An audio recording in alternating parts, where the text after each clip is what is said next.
Let's do our blessing for counting the Omer. Baruch atah Adonai Eloheinu melech haolam asher kishanu b'mitzvotav v'tivanu Torah haOmer. Yesterday was the 10th day of the Omer, so I'll let you figure out what number we are counting today. Hayom Achad Asar Yom Shehem Shavua Echad Ve'arba'a Yamim LaOmer. Today is the 11th day, which is 1 week and 4 days to the counting of the Omer. And now we'll say our La'asok B'divrei Torah blessing. Baruch atah Adonai Eloheinu melech haolam asher kishanu b'mitzvotav v'tzivanu la'asok b'divrei Torah. Praise to you, Lord God, rule of the universe, who's made us holy with your commandments and commanded us to busy ourselves with the words of Torah. So, we're going to do a quick review of everything we've seen so far in chapter 3 of Pirkei Avot, and then we'll move on with our new text for today. So we begin with Akavia ben Mahalalel saying, remember where you come from, where you're going, we are going to give an accounting to, and this should keep you out of trouble. Then Rabbi Chanina says, pray for the welfare of the government, for were not for the feared and spares, every person would swallow their neighbor alive.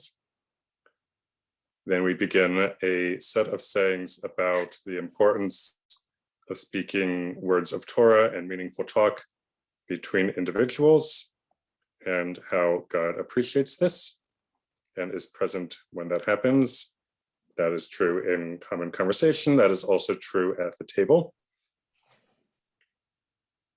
Then we have a saying about if you stay awake at night or walk on your way by yourselves and get distracted, you are endangering your life. We have a text about the relationship between studying Torah, earning a living, citizenship requirements, more discussion about speaking words of Torah and meaningful talk, no matter who you're with. Then give to God that which is God's, which is basically everything, because everything comes from God.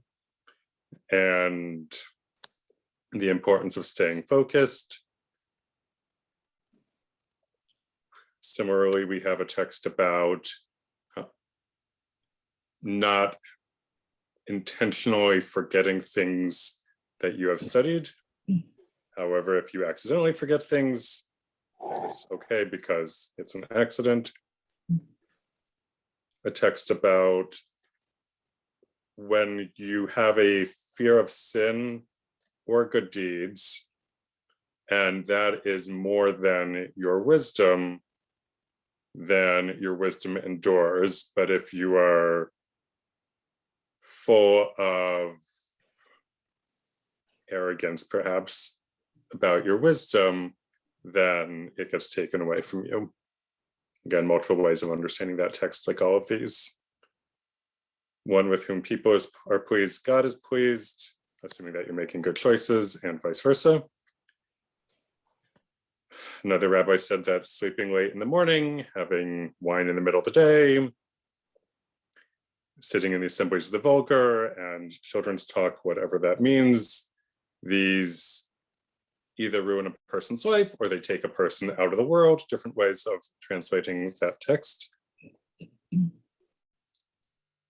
Then someone who shames another person publicly, then even if they have lots of knowledge of Torah and good deeds, they don't have a share in the world to come. Be compliant with a supervisor, affable with your juniors, receive every person with a cheerful face. Always good wisdom. A text about merriment and frivolity make one not maintain boundaries and other ways of maintaining boundaries, whether it's tradition, protecting the Torah, sharing what you have, helping you to maintain your wealth in some way, vows a fence for abstinence, and silence being a fence for wisdom, as in avoiding trivial speech. That was from Rabbi Akiba. Also from Rabbi Akiba, that mankind is beloved because they were created in the image of God, and the children of Israel are also considered children of God, which doesn't mean that others aren't, but Israel is, and that the Torah was given to the people of Israel, and this makes Israel loved, which is an idea that we'll come back to next week when we look at Ahavat Olam and Ahava Rabbah. And then this idea that everything is foreseen, yet freedom of choice is granted, and the world is judged with goodness, and everything is in accordance with the preponderance of good or bad works. One way that I've seen to make sense of this seeming contradiction between predetermination or predestination and freedom and free will is the idea that God knows what is going to happen, but not necessarily how you're going to react to it, which jives with the idea in Untitled Chapter on Rosh Hashanah and Yom Kippur that teshuvah of repentance and prayer to God and tzedakah to helping other people mitigates the harshness of the decree. Teshuvah tefillah tzedakah ma'avirin et ro'ah gezerah. That the decree is set for the year, what's going to happen to you will happen, and yet you get to choose how you're going to respond to it. And all this brings us up to today's text. John, would you please read Pirkei Avot 3:16 from Rabbi Akiba?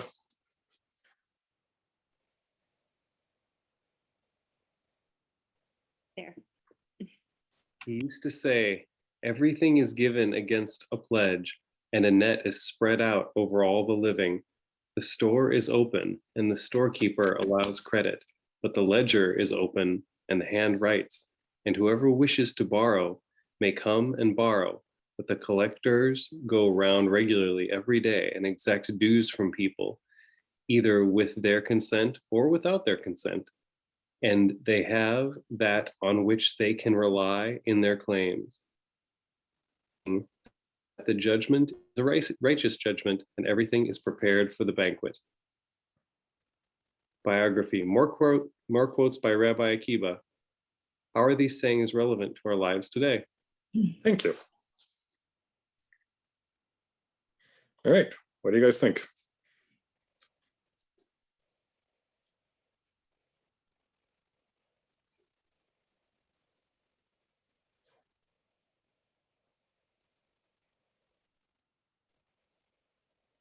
I'm not sure about what does the banquet have to do with it, David? I think this refers to an idea that the righteous, meaning those whose good deeds and their good choices outweigh their bad deeds and bad choices, that they get some sort of banquet in the world to come. Ah, okay. Related to that, isn't there a tradition that the banquet is Leviathan? Yes. Is that okay? So Leviathan is one of the 4 mystical creatures mentioned in the Bible. The other being the Ziz, which is a bird, and I'm blanking on the other 2, but at least one of them is a land animal. And Leviathan, I think there are 4, there might be 3. And Leviathan is this monstrous whale, sea creature.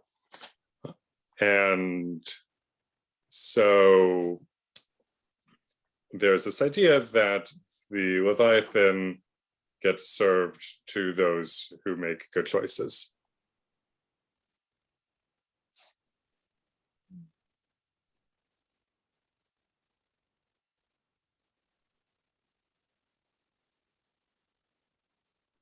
Is that kind of like getting your reward in heaven for good deeds on earth? Exactly. It's a way of dealing with the fact that religion encourages people to make good choices, and yet it seems that people who make bad choices have good things happen to them. And so one of the questions that religion has to answer, regardless of which religion, is why be good? And so religions have generally come up with an afterlife as a way of answering that question. Makes sense.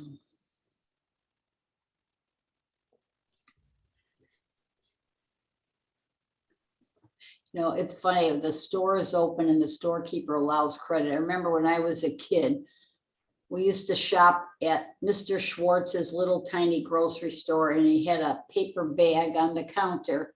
And my mother would buy things and he would write down with a pencil everything she bought and draw a line around the bottom, how much it was, then put that someplace, and at the end of the month, she would have to go pay him. So, I mean, you know, that was in the 40s. The storekeepers all allowed credit then during the Yep. war. I can remember a little bit later Even that was later. going on in our neighborhood. People, you know, you're living day to from paycheck to paycheck, Right.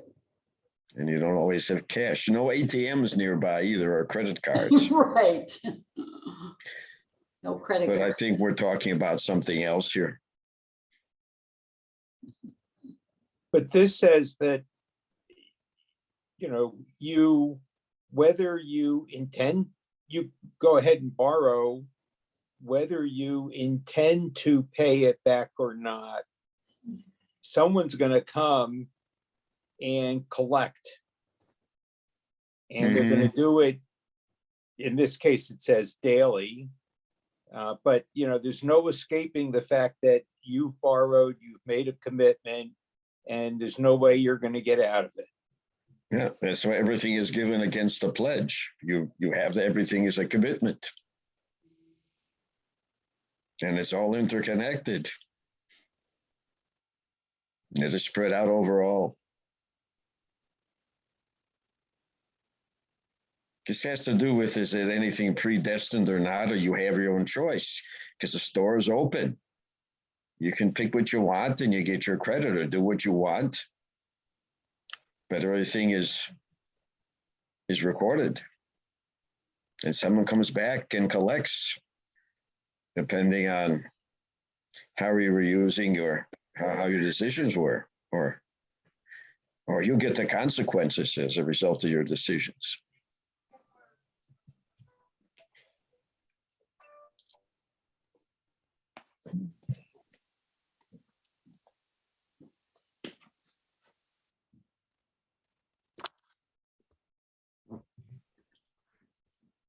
So how is this relevant to our lives today?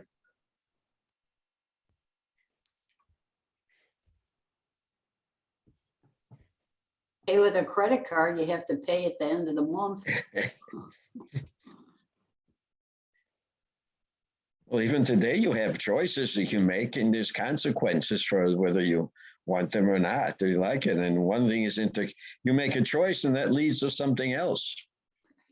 That's been my whole life. Whoever knew what was going to happen to me when I decided to go study at one place, and I met somebody who was from Central America, and that got me involved in it changed my life. I wasn't the Chicago boy anymore, just hanging around in a few neighborhoods. I met all sorts of people in different parts of the hemisphere and other places, and it was an adventure. And where did I find my wife and what happened? So one thing leads to another, whatever the consequences, that I make a good or bad decision.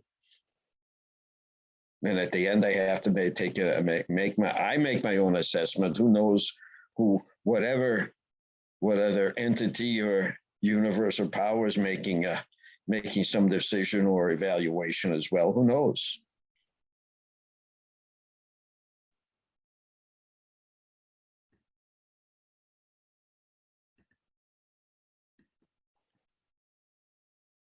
The last sentence says, in the end, do we have confidence that it'll be a just, a righteous or a correct judgment?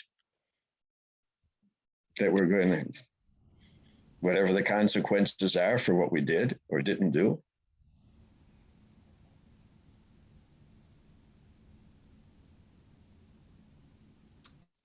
Other thoughts?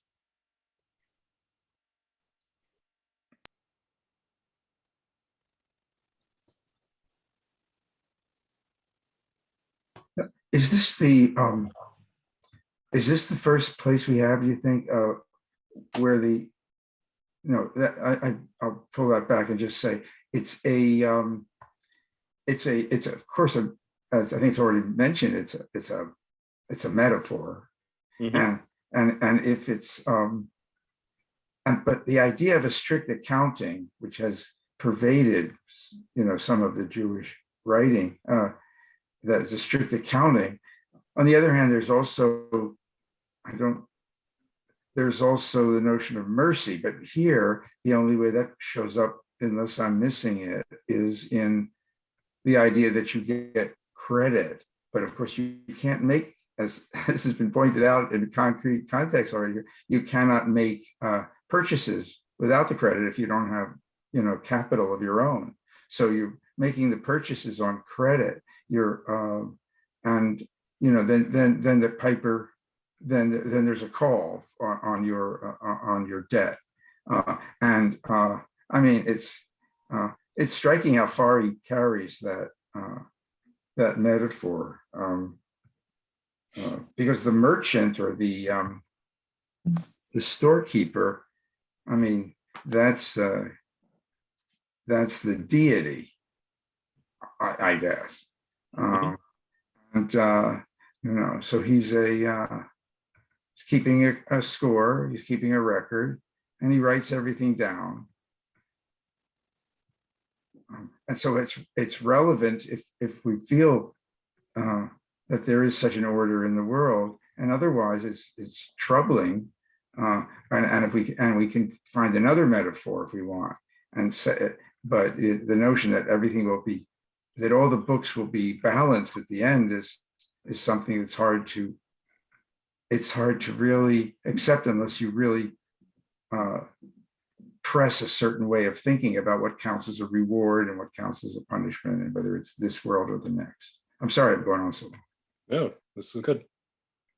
The collectors go around regularly reminds me of my father worked for Metropolitan Life Insurance Company, and he had a ledger that was this thick, and everybody paid $2. I don't remember if it was once a week or once a month. And then he would go around once a month and collect the $2 from all these people that were in the ledger so that they could keep their life insurance. A lot of my friends' fathers did that. It was a very common way to make a living back in the 40s and 50s. I wonder. If they wanted to pay or not, they had to pay up.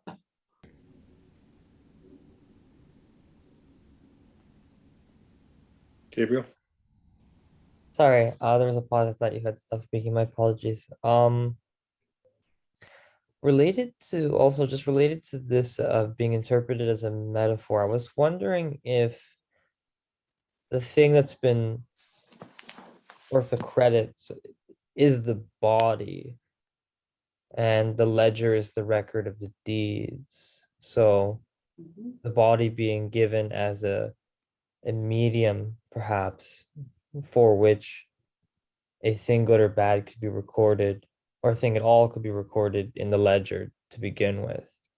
Is this sort of hinting at your life itself, or Yes. your body itself being the thing that's being lent? That's an interesting idea. I hadn't read it that way.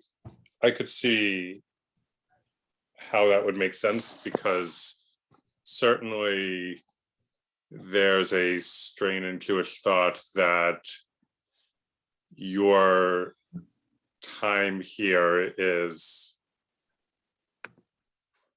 temporary, And this actually comes up in stories about children who have died, that they were temporarily entrusted to us from God. And then at some point, we have to give them back. And in some cases, God asks for them back sooner than we would want to return their precious souls to God. That being said, it certainly could be that the body is the credit so that you have something with which you can have deeds to be recorded on the ledger. I think I had read this as merely the mechanism for the ledger having anything written in it. But since everything else is so detailed in its metaphor, it would certainly make sense that the credit would refer to something specific, and that could easily be the body. But having the credit being the body, that goes against the thought that bad things happen to good people.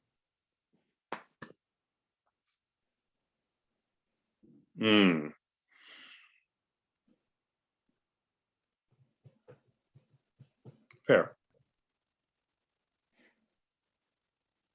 Isn't that like on Yom Kippur when it said that everything is written down that you've done in the ledger? Kind of like a ledger.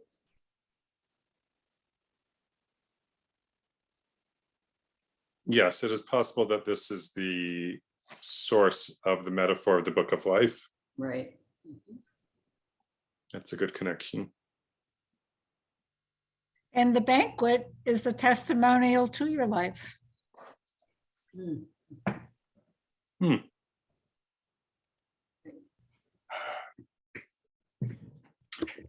Is there a relationship between this banquet and the banquet that's mentioned in Psalm 23 by Psalm of David?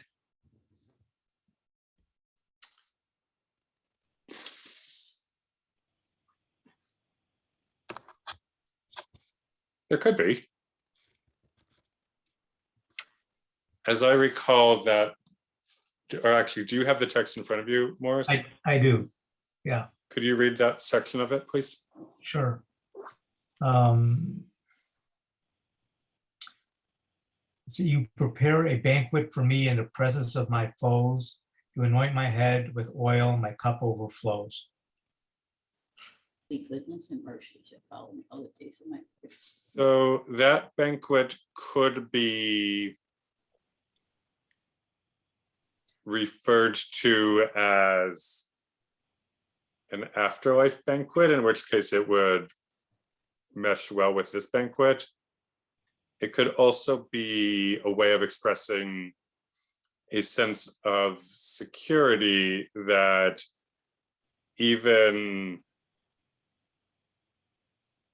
in the presence of people who don't like me, I'm going to be vulnerable. I'm not going to be in a defensive crouch against my enemies, but I'm going to be sitting and eating, making myself vulnerable because I trust that God is with me and God is going to help me. So it depends on which way you want to take the banquet in Psalm 23. That's a good connection, though.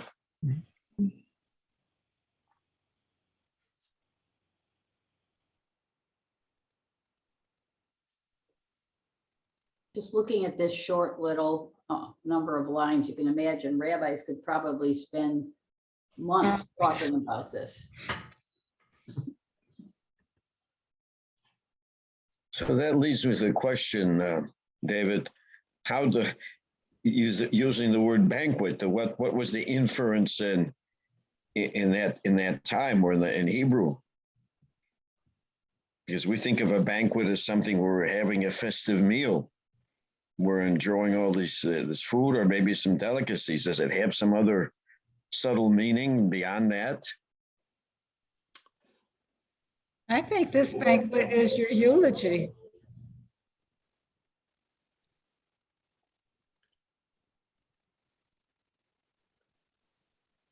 So to reinforce that, as well as other possible meanings, the term for banquet is seuda. So this is different from the banquet that King Achashverosh was holding in the story of Esther, which is called a mishteh. That comes from the root to drink. So that was basically a drinking party. And seuda is used in ritual contexts in Judaism, among other places. For instance, on Shabbat, we have 3 seudot, 3 large meals, and the third one is called seudat shishit, the third meal. That's dinner-ish on Saturday. We also have seudat mitzvah. So after a baby naming or bris, after a bar bat mitzvah service, after a wedding, there's a meal celebrating the commandment that we've done. And I believe there is also a meal for mourners, seuda nechema or something like that. And so this could be connected to that idea, to go with what Diana's saying.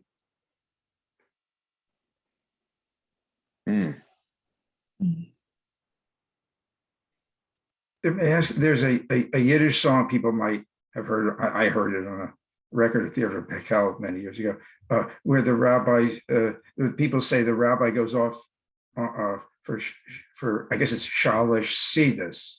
That's the seuda, that the third meal. It has a mystic dimension when he goes off to the higher world for that meal. Is that something like that? Yeah. The Shalosh Seudas is the same thing as Seuda Shloshit. I see, yeah, okay.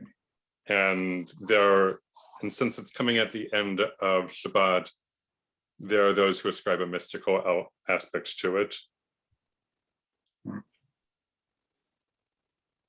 Apparently, the definition of banquet includes the fact that there are speeches given at a banquet. I wonder how much of a reward that would be, even in the afterlife, to sitting listening to a bunch of speeches.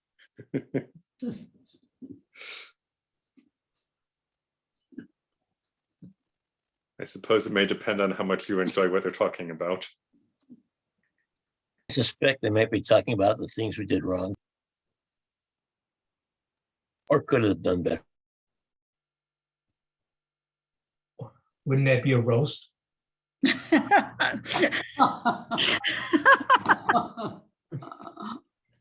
do you think that would be in heaven, I don't know. in the world to come? That's funny.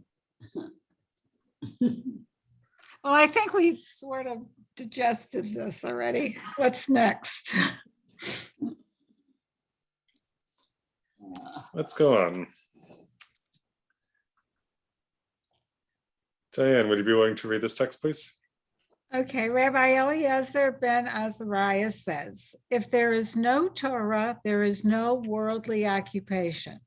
If there's no worldly occupation, there is no Torah.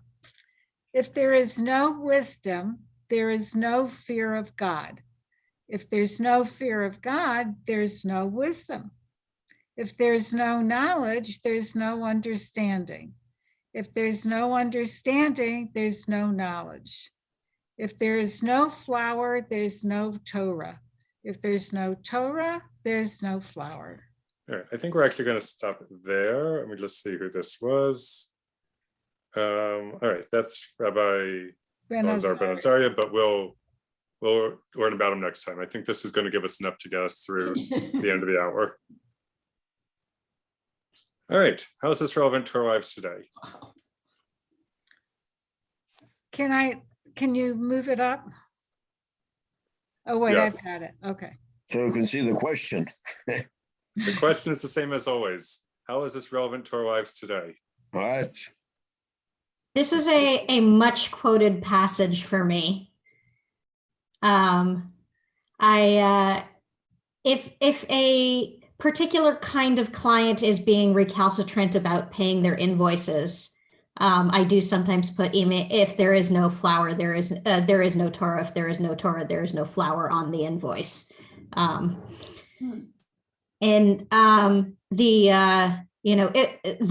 first part, if there is no Torah, there is no worldly occupation. If there is no worldly occupation, there is no Torah. I once cited that in an argument with my ex-husband, where he was trying to argue that he, as a philosopher of Judaism, should be, that his work should be prioritized over mine, which at that point was just, I was doing tech for a nonprofit. And I pointed out to him that, I'm very sorry that you don't feel that you are getting the, august accolades that you feel your field entitles you to, but look who's putting a roof over our head, buddy.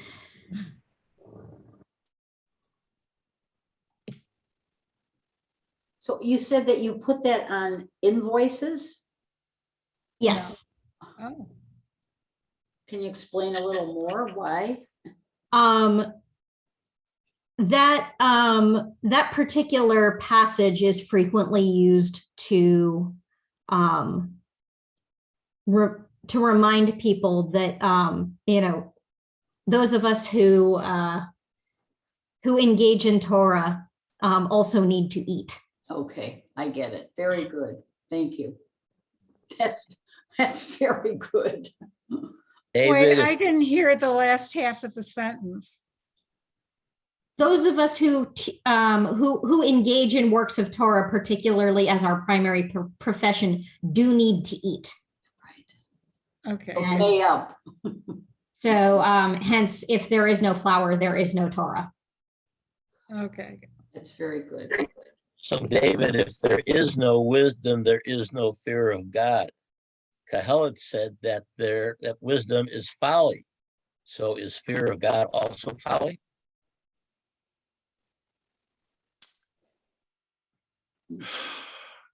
A fair question.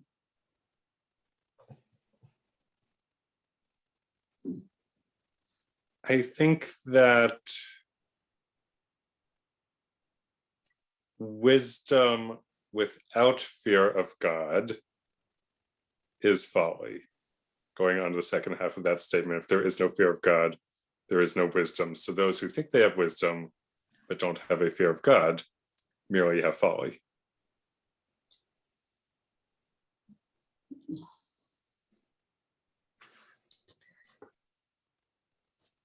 We'll come back to that idea when we look at the next section, when we do Pirkei Avot again next.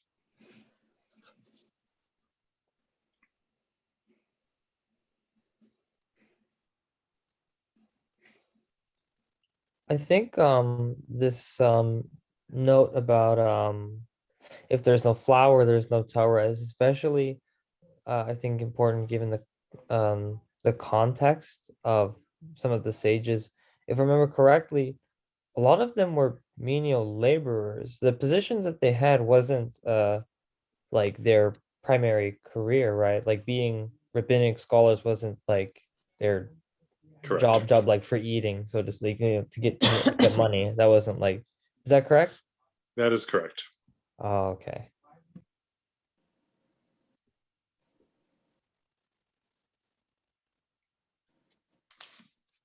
Why do today's scholars of Torah feel they don't have to work for a living?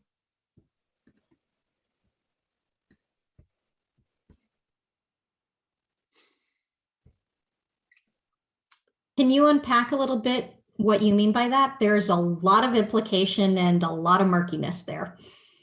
There are a lot of ultra-Orthodox who sit and study Torah all day, but do not work for a living. They send their wives out to work for a living.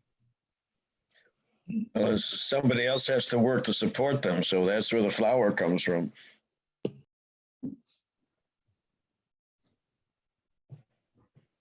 I think Herb's point is actually well taken in this context. In the state of Israel, at the end of the 40s, at the beginning of the 50s, there were only a few hundred, from what I've read, so-called Torah scholars who were completely devoted to Torah, and people took care of them, and the state took care of them because it was thought a prudent way of assuaging certain resentments and dealing with that black hat community. And of course, now there are thousands and thousands, and it presents very difficult questions that he's pointing to, I think. I think that what they would say is that they are sustaining the state of Israel spiritually, and they would point to the second half of the statement: if there is no Torah, there is no flour. So they provide the Torah and everybody else provides the flour. Or how can they be sustaining the spirituality of the state of Israel if they don't go out and spread what they are learning to those who are not studying it like they are? They're working. I think the idea that the answer they would give is that by making their institutions open to those who are willing to come and learn or interested in coming and learning, they are spreading their knowledge to others who want to learn. You're saying they're going to learn and then they're going to go forth and then share the knowledge. If That not, those they're just going to be who- concentrated there. That those who learn as students in these institutions then become teachers, either in these institutions or in others similar, and they share their knowledge with new students. And it's certainly true that as a teacher, one must keep studying in order to maintain and grow one's knowledge in order to be able to teach better. But they teach as well as study once they've reached a certain point of being able to teach. As we'll see later on in Pirkei Avot, it says those who